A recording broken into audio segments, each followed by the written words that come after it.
사도 요한이 오병이어의 기적을 적어놓은 이유는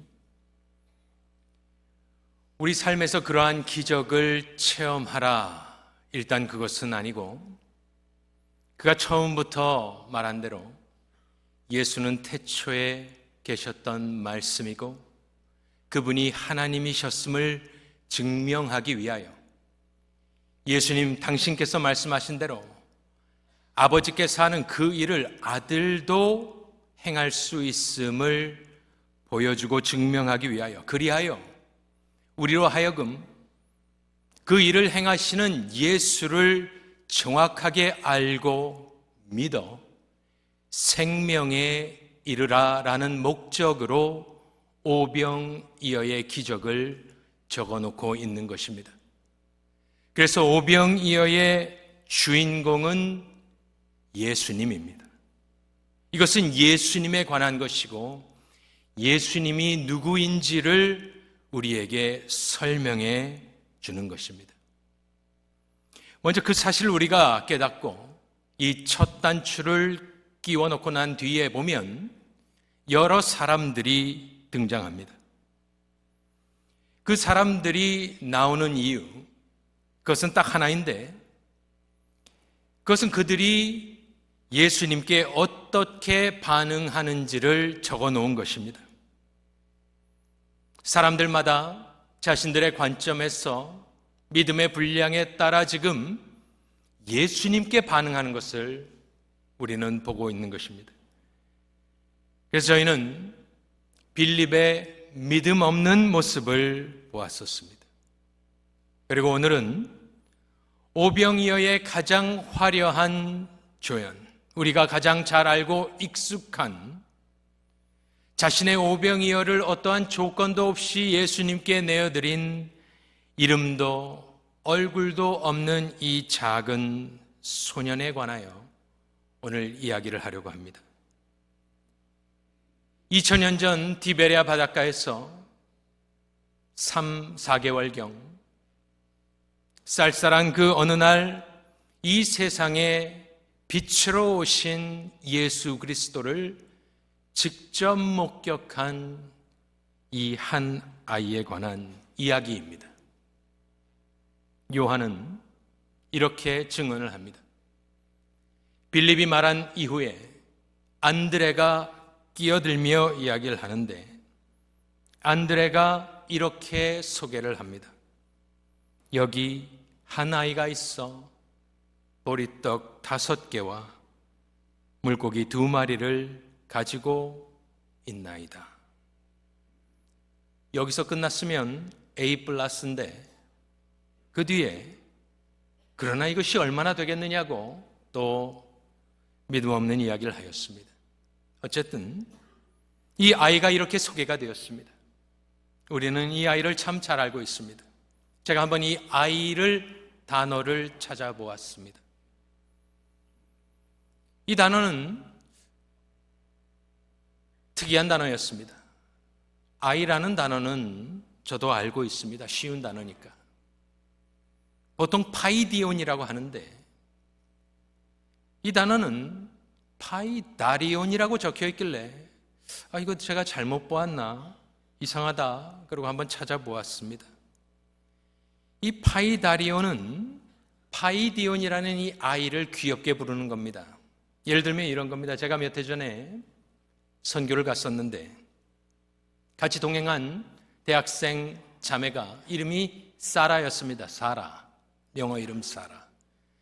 그래서 가니까 우리 아이들에게 먹고 못 써야마 하면서 이렇게 스페니쉬로 이야기를 하는데 내 이름은 사라다라고 아이들에게 이야기를 해주었습니다. 그랬더니 이 스페니쉬를 하는 이 꼬마 아이들이 금방 그 여자 대학생을 뭐라고 부르냐면 사라라고 부르지 않고 사리따 불렀습니다. 혹시 스페니쉬를 아시는 분들은 리따를 붙이면 그것은 애칭입니다. 귀엽게 부르는 겁니다. 일본어식으로 하면 짱 같은 겁니다. 그래서 이 아이는 찾아보니까 이 단어는 성경에 한 번밖에 나오지 않는 단어인데 요한은 이 아이, 보통 중성인데 남자 여자 중에 보통 남자를 가리킨다고 합니다. 그런데 특이하게 단어를 썼습니다. 다 설명할 수 없고 다 할 수 없지만 이 아이는 뭔가 똘망똘망한 귀여운 아이인 것입니다. 보리빵 5개와 물고기 2마리를 먹을 정도면 아주 꼬맹이는 아니고 조금 컸지만 어쨌든 아주 귀엽고 똘똘한 남자아이, 그렇게 생각하면 되겠습니다. 이름은 없습니다. 성도 없고 얼굴도 모르고 이 파이다리온이라 불리는 이 아이의 하루 일과는 어떻게 시작되었을까요? 지금 예수님의 명성은 온 유대, 특별히 북부 갈릴리 지역을 휩쓸고 있었습니다. 고대 사회에서 가장 어려운 것, 지금도 마찬가지지만 그것은 배고픔과 병든 것이었습니다.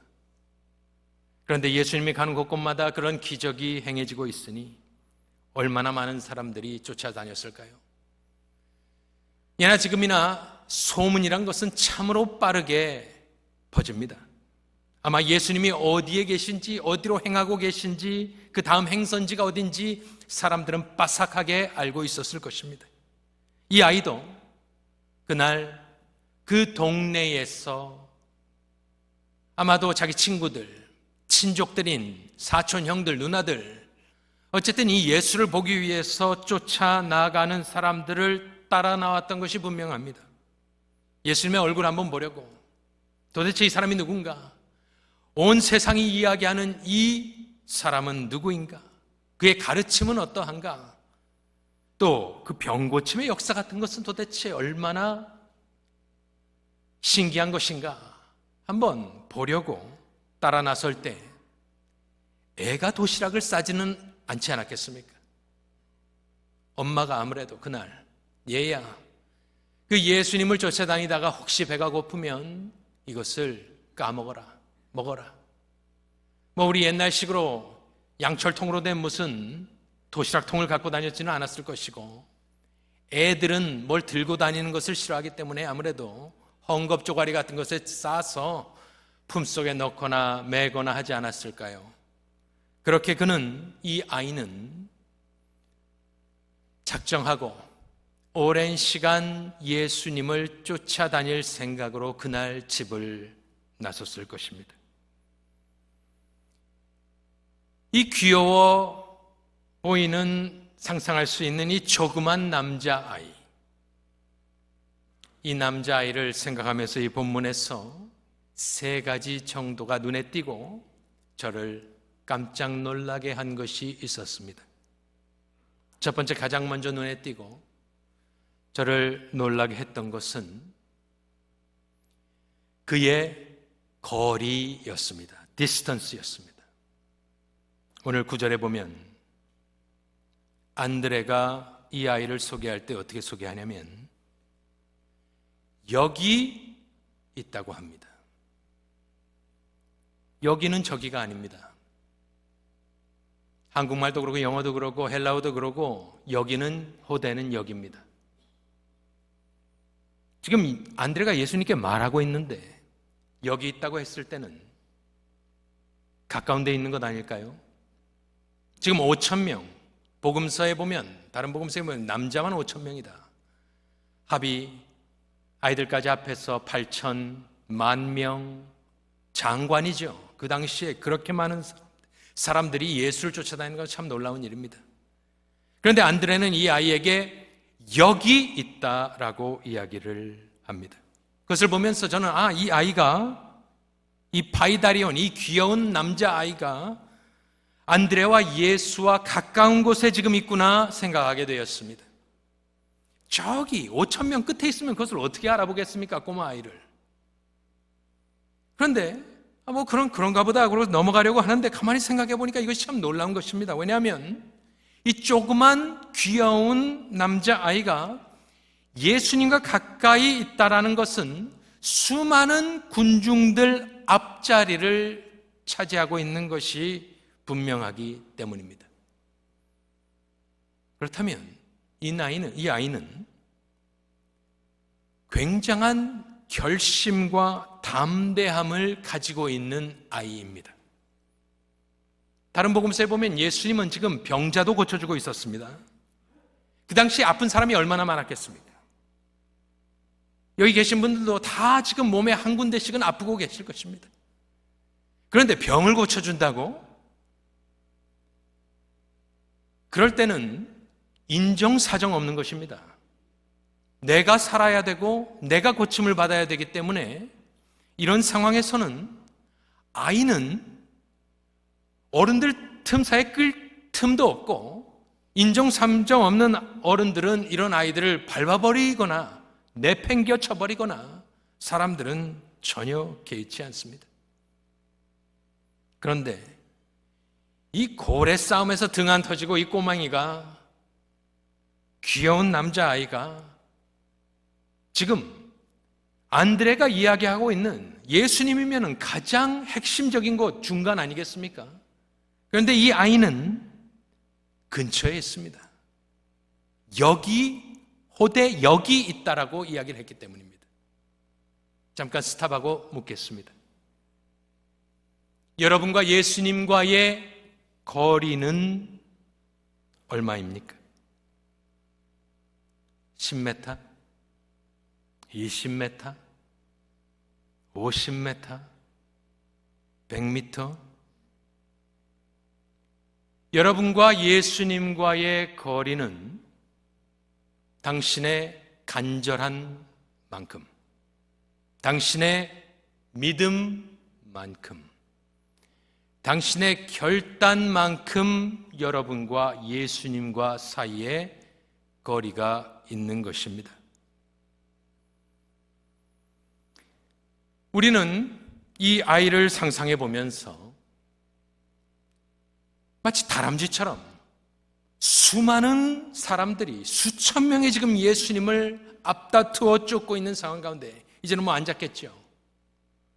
그런데 그렇게 빠릿빠릿하게 예수님을 쫓아다니는 모습, 결단하지 않으면 이 꼬마 아이는 절대로 앞자리에 앉을 수가 없습니다. 그것은 우리의 신앙을 이야기해 주는 것과 마찬가지입니다. 우리가 작정하고 결심하고 결단하고 아주 절대 뒤처지지 아니하리라 마음을 먹고 예수님을 쫓아가지 않으면 이 세상은 마치 군중처럼 우리와 예수님 사이에 끼어들게 되고 우리를 밀쳐내게 되고 우리는 정신 바짝 차리지 않으면 금세 뒤로 물러가서 저기 끝에 어디에 내동댕이 쳐지고 마는 것이 신앙생활입니다. 이 세상에 얼마나 사건과 사고가 많고 우리 삶에 얼마나 머리 아픈 일들이 많고 아픈 일들도 많고 여러 가지 일들이 많은데 소원하는 것은 저와 여러분도 이 아이처럼 우리의 시선을 예수님께 고정하고 작정하고 결단하고 간절히 예수님을 쫓아가실 수 있기를 바랍니다.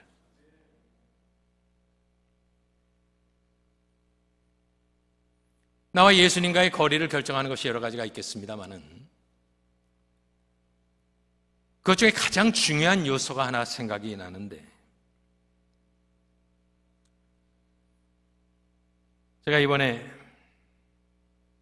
한국에 가 있으면서 1박 2일 우리 부모님과 제 여동생과 아주 오랜만에 수십 년 만에 우리 가족 넷이서 여행을 갔었습니다.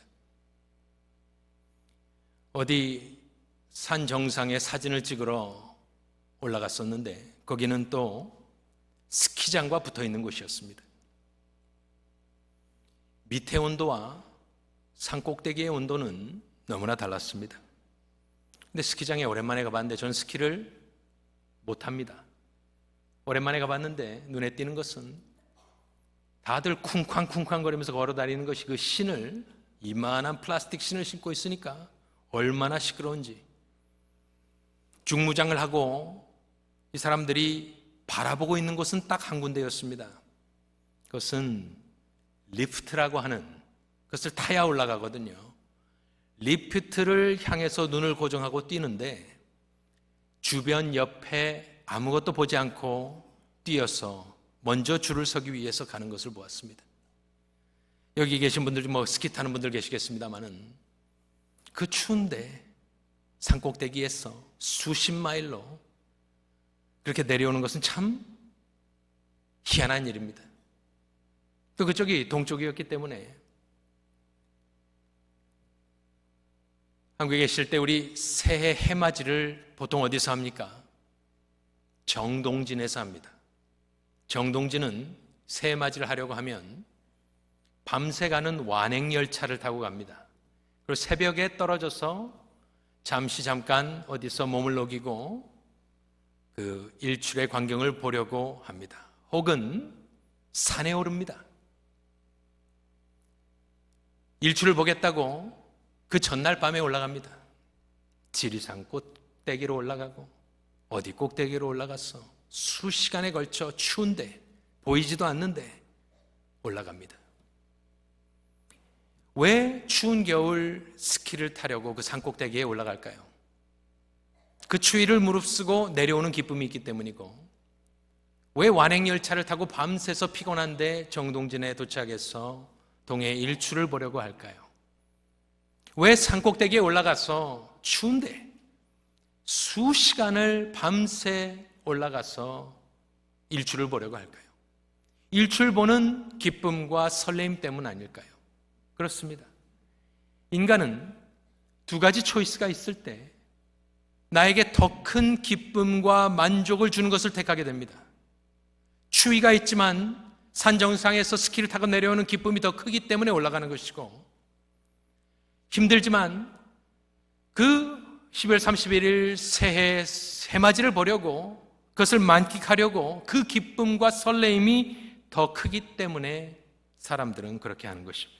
그렇다면 우리는 나에게 가장 큰 기쁨과 만족을 주는 그것과 가장 많은 시간을 보내게 되고, 나에게 가장 많은 기쁨과 만족을 주는 그것은 나의 사고와 판단과 행동과 씀씀이와 나의 행동 삶 전체를 지배하게 되므로 바로 그것이 당신의 주인이 되는 것입니다. 그렇다면 예수님과 나 사이의 거리를 결정짓는 가장 큰 요소 중 하나는 단순히 믿음이 아닙니다. 바로 예수님이 나에게 얼만큼의 만족과 기쁨을 주느냐에 나와 그분과의 거리가 결정되게 되는 것입니다. 우리 마음의 왕좌에 예수님께서 앉아서 여러분들을 다스릴 수 있기를 소원합니다. 그러려면 그분은 단순히 우리의 믿음의 대상이 돼야 될 뿐만 아니라 그분은 우리에게 가장 큰 기쁨이 돼야 되는 것이고, 우리에게 가장 큰 만족을 줘야 되는 것이고, 소요의 문답 1장에 나오는 것처럼, 1번에 나오는 것처럼 우리는 영원토록 그를 즐거워해야 되는 것입니다. 즐거워하지 않는 것을 쫓아갈 사람은 없기 때문입니다. 의무감으로, 죄책감으로 할 수 있지만 그것엔 기쁨도 없고 만족도 없고 언젠가는 나가 떨어지게 되어 있습니다. 이 어린아이는, 바이다리오는 몇 살인지는 모르겠지만 꼬마 아이들이 어텐션 스팬이 길지 않습니다. 예수를 쫓아 나갔다 하더라도 뭔가 재밌는 게 있으면 거기로 빠져버리는 것이 아이들 아니겠습니까? 그런데 이 아이가 예수님 가장 가까운 곳에 앉아있다는 것은 보통 일이 아닌 것입니다. 어쨌든 이 아이는 다 설명할 수 없지만 지금 예수님을 쫓는 것이 가장 재밌고 즐겁기 때문에 쫓아가는 겁니다. 다른 곳에 한눈이 팔면 야 여기 와서 놀아라 그러면 아이들은 그쪽으로 가버리죠. 저와 여러분도 이 아이처럼 가깝게 예수님을 쫓으며, 그 이유는 예수님이 내 삶의 가장 큰 기쁨과 만족이 되실 수 있기를 간절히 축원합니다. 두 번째로 이 아이가 놀라운 것은 당연한 이야기지만 이 아이의 헌신 때문입니다. 5,000명 중에 많게 잡으면 10,000명이 넘는 사람들 중에 도시락을 가져온 사람이 이 아이 하나뿐이겠습니까? 안드레가 어떻게 오병이어가 있는지 알았을까요? 이 아이가 이야기해 줬기 때문에 아는 것이지, 뺏어서 열어봤으면 그것은 좀 상식에 맞지 않지 않겠습니까? 안드레가 혹시 그 가운데서 이렇게 물어봤을 수도 있겠습니다. 여러분들 중에 음식 가진 사람 있습니까? 그랬더니 이 아이는 스스럼없이 손들고 저에게 오병이어가 있습니다. 여러분 같으면 어떻게 대답하겠습니까? 물고기는 2마리고 빵은 5개니까 저 같으면 저한테 빵이 3개 있습니다. 내 먹을 것은 남겨두고 1병 1호도 아니고 2병도 아니고, 이 이야기는 오병이어 이걸 만들어낼 수가 없습니다. 절대로 만들어낼 수 없는 사실입니다. 팩트입니다. 그런데 이 아이는 엄마가 옆에 있었으면 조용히 해, 가만히 있어. 그런데 이 아이는 순진하게 다 까발리고 공개했습니다. 그런데 이 파이다리온, 이 꼬마 아이, 어린 소년의 작은 헌신을 무시하지 마십시오. 예수님 손에 붙들리면 20,000명이 먹게 되는 것입니다.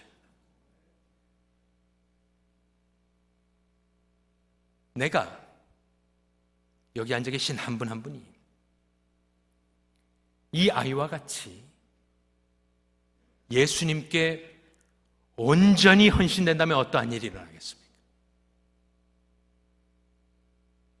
모든 것을, 내가 가지고 있는 모든 것을 주께 드리면 어떠한 일이 일어나겠습니까? 보통 아이들은 나 중심적이지 않습니까? 특별히 음식을 양보한다는 것은 희한한 일입니다. 아이들이 그것을 뺏기겠습니까? 그 당시에 넉넉한 시절도 아니었을 것이고, 그런데 이 아이는 자신의 소중한 도시락을 드리고 섬기고 희생하는 귀한 아이였습니다. 여러분 어떻습니까? 여러분은 이 아이보다 낫습니까? 이 아이처럼 헌신하려면 두려움이 없어야 합니다. 우리가 헌신하지 못하는 이유는, 드리지 못하는 이유는 두렵기 때문입니다. 오병이어를 드리면 나는 어떻게 되나? 그런데 이 아이는 개의치 않습니다. 우리 하나님은 좋으신 분이고 우리의 연약함을 잘 아십니다. 그래서 우리는 희생이라고 하지만 어떤 의미에서 우리 믿음의 선조들에 비하면 우리의 헌신이라는 것, 우리의 희생이라는 것, 참으로 연약한 것입니다. 우리 하나님은 아주 큰 무엇을 바라는 것이 아닙니다. 우리가 우리의 두려움을 뛰어넘을 정도. 이 아이는 워스트 케이스 시나리오는 뭔가요?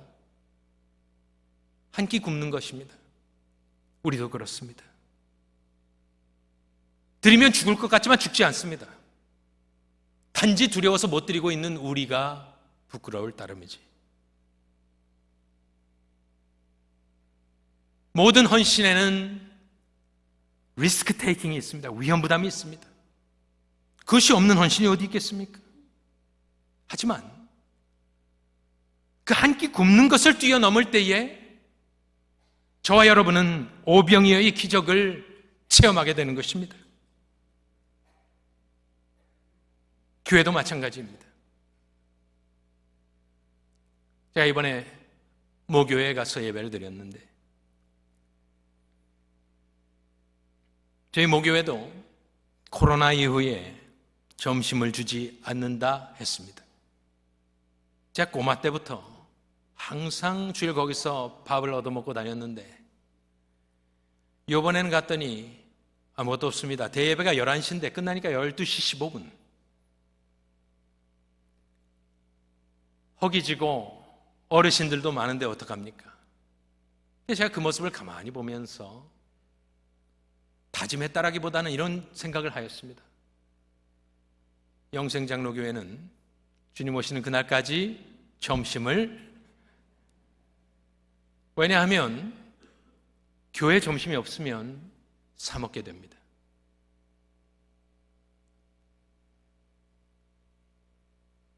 그리고 불신자들에게 커스터머가 되어버리고 맙니다.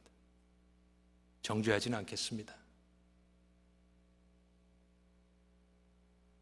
우리가 오늘 예배가 끝나면 점심을 먹고 가실 수 있는 이유가 무엇이겠습니까?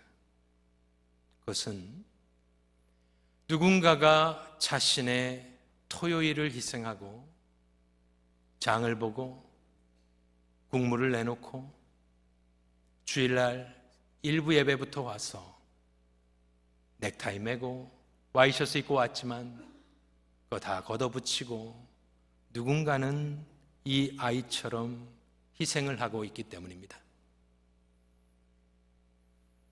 특별히 지금 주방에서 밥 지으시면서 이 설교를 듣고 계신 분들, 사명감을 가지고 기쁨과 감사함으로 감당하실 수 있기를 바라고, 저와 여러분도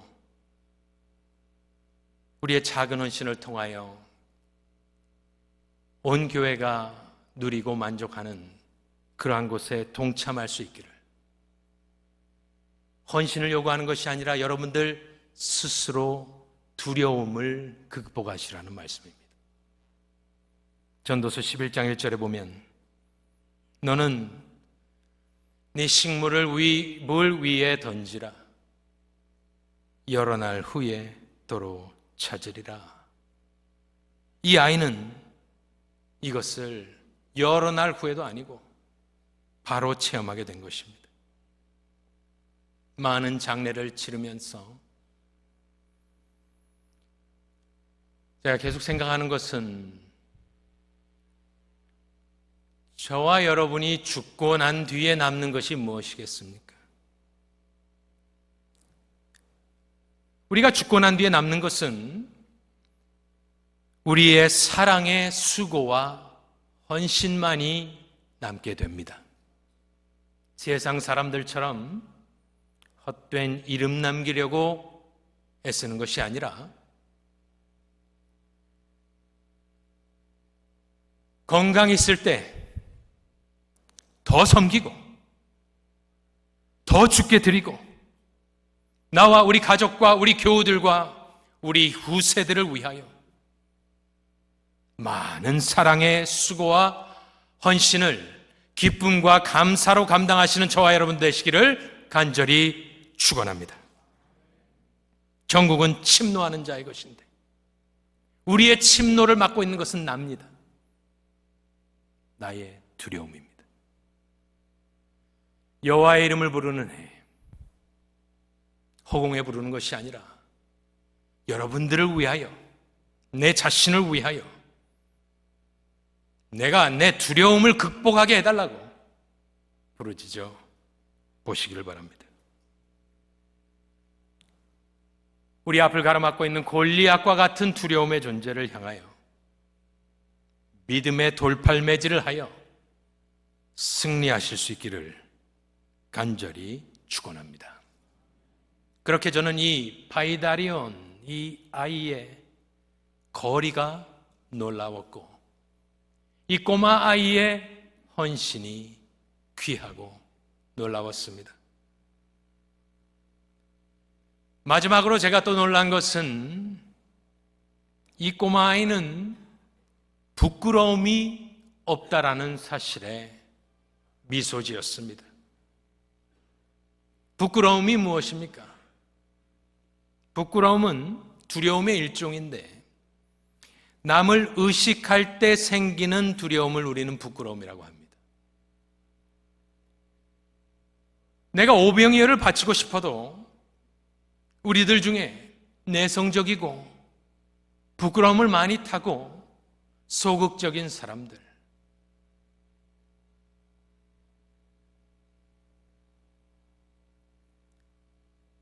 그분들에게는 아무리 바치고 싶어도 부끄러워서 민망해서 사람들 눈치 보느라고 드리지 못하는 경우가 많이 있습니다.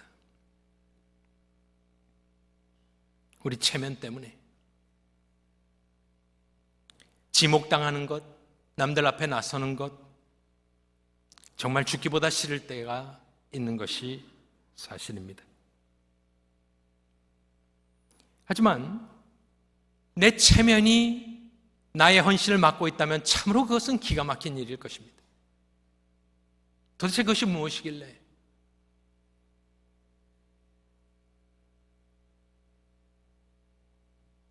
저희 부모님께서 아버지가 몇 주 전에 여기서 예배드리시고 나서 하시는 말씀이, 야, 네가 사람들 앞에서 설교하는 것이 참 신기하다. 저도 신기합니다. 인생이 이렇게 될지 몰랐습니다만은 사람들 앞에 선다? 이야기를 한다? 하나님이 바꿔주신 겁니다. 성격 탓? 하나님께 바꿔달라고 하십시오. 도대체 그것이 무엇이길래 나의 헌신을 맡고 있다라는 말입니까? 말씀드린 대로 사복음서가 다 오병이어를 적고 있는데 요한만 자세하게 적어놨습니다. 아이를 언급했고 특별히 요한만 빵의 정체를 설명해 놓았는데 보리떡이랍니다. 말씀드리지만 떡이 아닙니다. 유대 사람들은 떡을 만들 줄 몰랐습니다. 빵입니다, 빵. 요즘이야 보리빵이 인기가 많습니다만은 주석가들은 이 보리빵을 보면서 무슨 말을 하냐면 보리빵은, 보리떡은 가난한 사람들의 음식이다라고 이구동성으로 주석가들은 이야기를 합니다. 가난한 사람들이 먹던 빵, 보리빵. 지금이야 제빵 이거 만드는 기술이 좋으니까 부드럽고 하지만 옛날에는 그것이 얼마나 딱딱하고 힘들었겠습니까? 보리빵은 가난한 사람들의 음식. 그걸 생각하면서 옛날 우리 조상들도 그랬나 봅니다. 게임 하나가 생각났는데 보리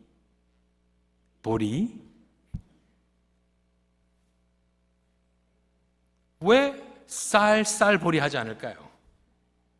옛날 사람들도 보리는 줘도 안 먹는다. 잡을 필요도 없다. 아들아, 쌀이 들어오면 잡아라. 그것을 가르치기 위해서 하지 않았을까 생각을 합니다. 배고픈 시절 이 아이가 싸온 빵은 디베랴 바닷가에 흩어져 살던 사람들, 가난한 사람들의 음식이었습니다. 이 물고기도 우리가 물고기란 단어 잘 알고 있습니다. 헬라말로 뭐라고 합니까? 익투스라고 하지 않습니까? 근데 익투스가 아닙니다. 조그만 민물고기를 뜻하는, 보리빵만 먹기는 뭐하니까 소금에 절여가지고 조그만 물고기 반찬처럼 먹는 것입니다. 제가 그것을 가만히 생각해 보았습니다. 지금이야 급식을 한다고 하는데 우리 한국에서 학창시절에 도시락 까먹을 때를 생각해 보면 저도 아침 7시에 도시락을 까먹고 배고파 하던 때가 생각이 납니다. 그때 도시락 먹을 때 여러분들 어떻게 먹었습니까? 누가 정해주지 않았습니다. 점심시간에 친한 친구들끼리 모였습니다. 책상을 모아서 친구들끼리 앉아 먹었습니다. 조를 짜주지 않았습니다.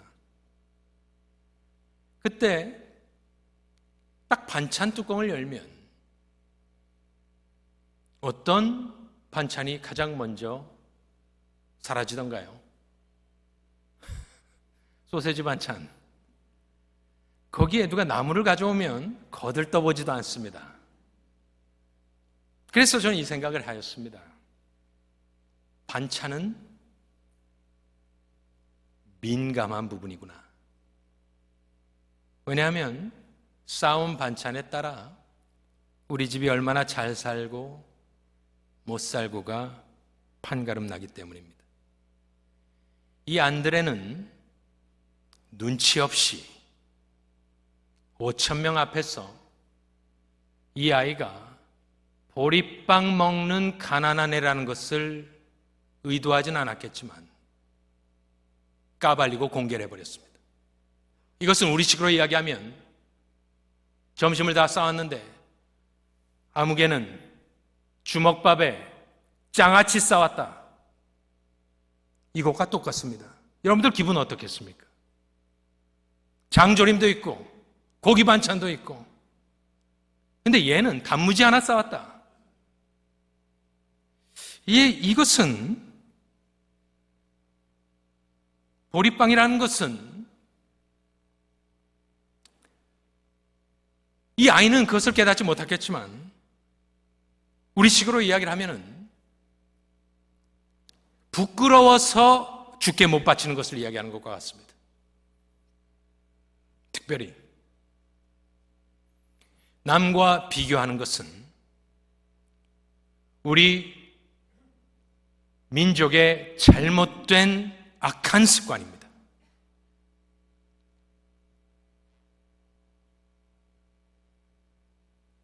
내가 부끄러워서 드리지 못하는 것도 있겠습니다마는 남들이 뭐라 할까봐 부끄러워서 드리지 못하는 것도 있는 것입니다. 욕먹을까봐, 비판받을까봐. 저는 소원합니다. 우리는 한국을 떠나 이곳에 이주하고 정착한 코리안 아메리칸들입니다. 특별히 또한 예수 믿었을 때 썩어져가는 옛 구습은 버려야 될 줄로 믿습니다. 주께 바치는 것이고, 주께서 지금 보리빵 가져왔다고 내쳐버렸습니까? 맛없는 딱딱한 가난한 사람들이 먹는 것이라고 뿌리쳤습니까? 주께서는 받으시고 축사하셨습니다. 그리고 갈비로 바꿔주지 않았습니다. 그것은 예수 그리스도의 공동체 안에서는 부족한 사람들이 모여서 주를 섬기는 것이고, 내가 주께 드리는 것은 별 볼 일 없는 오병이어 보리빵이지만 중요한 것은 주께서 그걸 받으셨다는 것이고, 주께서 그것을 바꾸셔서 2만 명을 먹이시는 역사를 일으키셨다는 것이지, 우리 교회에서는 내가 드리는 것을 부끄러워해서도 안 되고 욕해서도 안 되는 줄로 믿습니다. 눈치 보며 섬기는 곳은 영생 장로교회가 돼서는 안 되는 것입니다. 저는 작은 미국 교회를 섬겼었습니다. 거기는 장로님 와이프가 피아노를 쳤는데 너무나 피아노를 못 쳤습니다.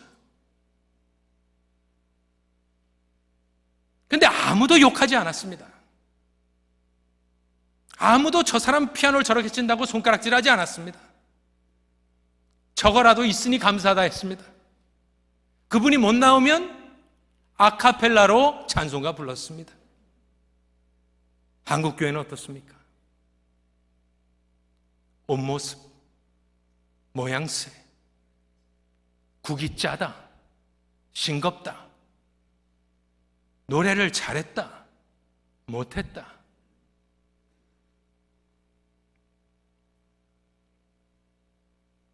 오병이어는 이 아이의 모든 것이었습니다. 이 아이의 소중한 것이었습니다. 어떤 아이가 도시락을 바치는 아이가 어디 있습니까? 이 아이는 참으로 위대한 아이입니다. 하지만 교회는 그런 사람들이 기쁨으로 자발적으로 별 볼 일 없는 것이지만 나의 것을 주께 드릴 때 그 가운데에 기쁨과 감사와 만족이 있는 곳, 그것이 교회 아닐까요? 결론을 내리겠습니다. 이 아이의 거리, 예수님과의 거리, 이 아이의 헌신, 이 아이의 no shame 어프로치, 이것을 풀 수 있는 키가 무엇일까? 제가 우리 조국 동해 어딘가에서 설교를 쓰면서 생각을 좀 해보았습니다. 고민을 해보았습니다. 그런데 믿음으로 이 아이를 풀기에는 좀 부담감이 있었습니다. 큰 믿음이 있었다라고 이야기는 조금 부담감이 있습니다. 왜냐하면 아이니까 믿음이 없다 이야기를 하는 것이 아니라 오병이어의 기적이 일어날 줄 모르고 드렸기 때문입니다. 그래서 가만히 생각을 하면서 요한이 파이다리온이라고 적어놓은 것도 한 몫을 했습니다마는 이 아이가 드린 것은 큰 믿음 이런 것이라기보다는 어린, 앳된, 순수한 믿음을 지금 강조하고 있는 것이다라고 생각을 하였습니다. 그래서 이 아이를 풀려면 큰 믿음, 큰 산과 같은 믿음을 이야기할 것이 아니라 아주 앳된, 순수한, 가식 없는, 전혀 부끄러움을 모르는 아주 귀여운 아이의 어린 아이와 같은 믿음으로 이것을 보면 풀리지 않겠는가? 그런데 가만히 생각해 보니까 큰 믿음과 어린 아이의 믿음은 똑같은 것입니다. 왜냐하면 큰 믿음도 두려움이 없이 예수님을 붙잡는 것을 우리가 큰 믿음이라고 하고, 이 어린아이도 지금 두려움 없이 자신이 어떻게 될지, 밥을 어떻게 굶을지, 나중에 어떻게 될지, 부끄러운 거 이런 것도 없이 이 아주 앳된 순수한 어린아이와 같은 믿음이지만 결국에는 두려움이 없기 때문에 태산같이 큰 믿음이나 순수한 어린아이와 같은 믿음이나 똑같은 것입니다. 두려움이 없는 믿음이기 때문에. 하지만 이 어린 아이의 믿음은 빌립의 믿음과 안드레의 믿음을 넘어섰고 5,000명 장정들을 부끄럽게 하였으며, 거기 이 아이만 아이였겠습니까마는 수많은 그 또래의 아이들을 민망하게 하는 아주 순수한 믿음. 저와 여러분의 믿음은 이 어린아이와 같은 믿음이 되실 수 있기를 간절히 축원합니다. 어른이지만, 나이가 들었지만 주께서 원하시는 것은 이 아이와 같은 믿음이고, 성경은 이 아이가 어떠한 복을 받았는지에 대해서 침묵하는데 그 여운이 남겨주는 것은 우리 삶의 위치가 다 다를 것입니다. 하지만 나의 작고 소중한 모든 것을 주께 드릴 때 나의 오병이어는 어떠한 일을 하느냐? 오병이어는 예수님의 영광을 드러내는 데 사용된 것입니다. 사람들이 이 사람이 보통 사람이 아니라는 것을, 그 베일을 벗겨주고 이 사람이 하나님이 신이 육신을 입고 있다는 것을 보여주었던 것처럼 하나님의 영광은 이 세상에 그냥 드러나는 것이 아닙니다. 당신이 하실 수 있었지만 당신이 무엇을 할 것을 이미 아시고 물어봤다 하시지 않겠습니까? 하지만 주께서 원하시는 것은 어린아이와 같은 저와 여러분이 순전한 믿음으로 나의 모든 것을 드릴 때 주께서는 그것을 받으시고 나를 사용하셔서 당신의 베일을 벗기시고 이 세상에 예수 그리스도의 영광을 나타내시는 것입니다. 거기에 쓰임받는 것에 기뻐하시고 만족하실 수 있기를 바랍니다.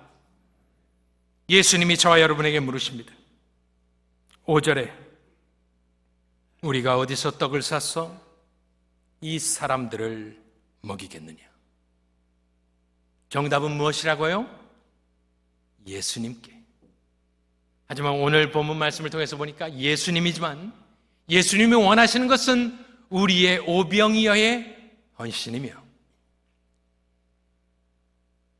이 세상이 필요로 하는 것은 오병이어도 아니고 기적도 아닙니다.